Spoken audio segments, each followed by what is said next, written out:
Could you share maybe, could you give us an insight into your language learning method that you developed in the course of the last years, starting from 15?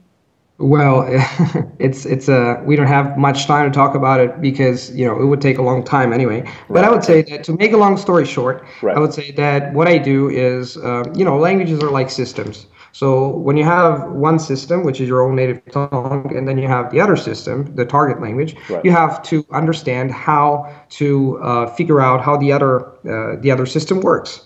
And so what I did is I use a bidirectional translation technique, meaning that I use my own native tongue as a crutch, as a help to figure out how the other language works.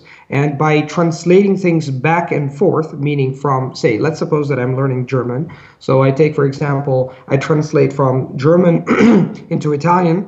And by translating into my own native tongue, I make sure that I understand everything because you cannot translate something if you don't understand it. So this is the analytical part, so to say. And then I translate it back into German in order to figure out how the language works. By doing so, if you translate from your target language into your own native tongue, it's not that complicated. But when it comes to translating it back a few days later, you will figure out that first it's much more difficult, Right. and then you actually help to figure out, the nuts and bolts of the language and figure out how different languages convey the same message. And by doing that, I just form what I call a language core, meaning that I do learn words, obviously, because words are important for if you want to speak fluently. But the first and foremost, I learn how to assemble the pieces together like Lego.